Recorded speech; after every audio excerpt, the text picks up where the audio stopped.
1 in 285 children will be diagnosed with cancer before turning 20.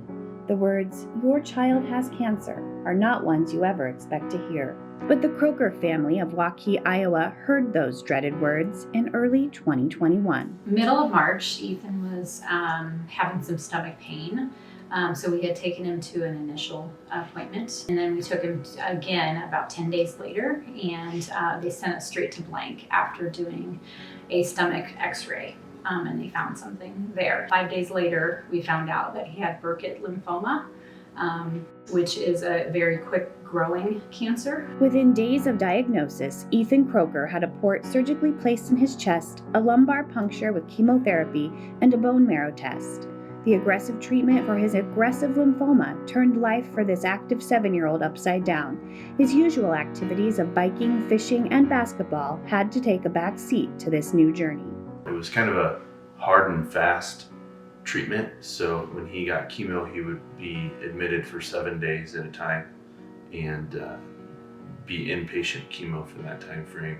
And then he'd go every 3 weeks if he made counts. All in all, it was between 3 and 4 months treatment plan, but he spent over 40 days in the hospital. During tough days at Blank Children's Hospital in Des Moines, Ethan received Children's Cancer Connection's Beads for Bravery beads and Bravery bucks. Beads for Bravery is a CCC program which provides a bead each time a young cancer patient at Blank or University of Iowa Stead Family Children's Hospital faces things such as chemotherapy, hair loss, a finger poke, surgery, or having a birthday during treatment. At Blank, Bravery bucks are also given out. They can be redeemed for gifts in CCC's Courage store. Bravery beads, the Bravery bucks, those really helped Ethan get through a lot of the hard things. When I got those things and it made my day feel better. When I was getting my pokes, I could just mess around with those and focus on those instead. There were a lot of hard things during Ethan's treatment, as many childhood cancer patients experience. Mouth sores were, for Ethan, after his first round of chemo, were terrible.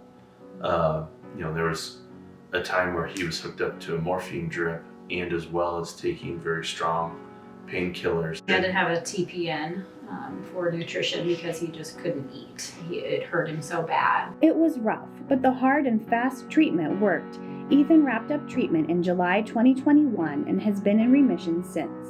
While Children's Cancer Connection provided support in the hospital for Ethan, the Krakaus also found a new community through CCC after treatment. Camp Heart Connection last year in August was actually our family deal for us. The timing of it was actually about perfect because with the pandemic, we had been very cautious about what we were doing because Ethan's immune system wasn't up to speed.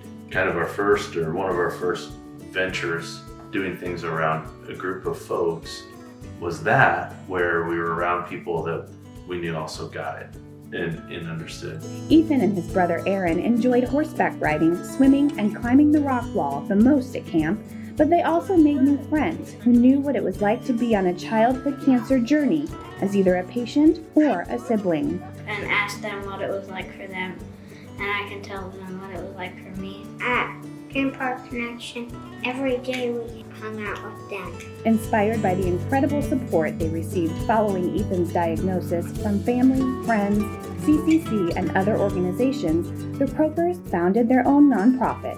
Our goal is, with Kid Cancer Pressures, for half of the funds that we raise to go towards research and then find different local organizations that support people impacted by cancer. Kid Cancer Pressures will host its second annual Party in the Park on September 18th, and this year, half of the proceeds will go to Children's Cancer Connection. Children's Cancer Connection does so much for these kids and these families in Iowa going through cancer treatment and even years after.